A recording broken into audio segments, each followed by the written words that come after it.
നമസ്കാരം. പന്തീരങ്കാവിൽ നവവധുവിന് ക്രൂരമർദ്ദനമേറ്റ സംഭവത്തിൽ ഭർത്താവ് രാഹുൽ പി ഗോപാലിന്റെ അമ്മയ്ക്കും സഹോദരിക്കുമെതിരെ പോലീസ് സ്ത്രീധന പീഡന കുറ്റം ചുമത്തും.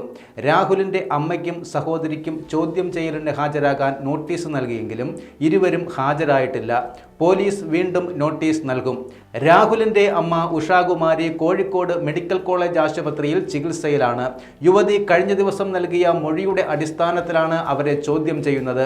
വിവാഹം കഴിഞ്ഞ് വീട്ടിലെത്തിയ തന്നെ രാഹുൽ നിർബന്ധിച്ച് മദ്യം കുടിപ്പിച്ചുവെന്നും ഉഷാകുമാരിയും സുഹൃത്തായ രാജേഷും കൂടെ ഉണ്ടായിരുന്നുവെന്നും മൊഴിയിൽ പറയുന്നു. വീട്ടിലെ CCTV ക്യാമറകളുടെ ഹാർഡ് ഡിസ്ക് പോലീസ് കസ്റ്റഡിയിലെടുത്തു. രാഹുൽ ജർമ്മനിയിലേക്ക് കടന്നതായി വധുവിന്റെ കുടുംബം ആരോപിച്ചിരുന്നുവെങ്കിലും അവിടെ എത്തിയെന്ന് ഇന്റർപോളിൽ നിന്നും പോലീസിന് ഇതുവരെ സ്ഥിരീകരണം ലഭിച്ചിട്ടില്ല.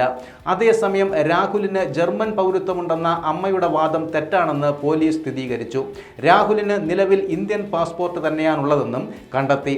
രാഹുൽ രാജ്യം വിടാൻ സാധ്യതയുണ്ടെന്ന് സ്പെഷ്യൽ ബ്രാഞ്ച് റിപ്പോർട്ട് നൽകിയിരുന്നു. 12-ന് കേസെടുത്ത ശേഷം രാഹുലിനെ വിട്ടയച്ചപ്പോഴാണ് സ്പെഷ്യൽ ബ്രാഞ്ച് റിപ്പോർട്ട് നൽകിയത്. നടപടി ഉണ്ടാകാതിരുന്നതോടെ രാഹുൽ 14-ന് ഒളിവിൽ പോയി. ബാംഗ്ലൂർ വഴി വിദേശത്തേക്ക് പോയതായാണ് പോലീസ് പറയുന്നത്. താൻ രാജ്യം വിട്ടതായി വീഡിയോ സന്ദേശത്തിലൂടെ രാഹുൽ മാധ്യമങ്ങളെ അറിയിച്ചിരുന്നു. രാഹുലിനെ ഒളിവിൽ പോകാൻ സഹായം നൽകിയതിന് സുഹൃത്ത് രാജേഷിനെ പോലീസ് കഴിഞ്ഞ ദിവസം അറസ്റ്റ് ചെയ്തിരുന്നു.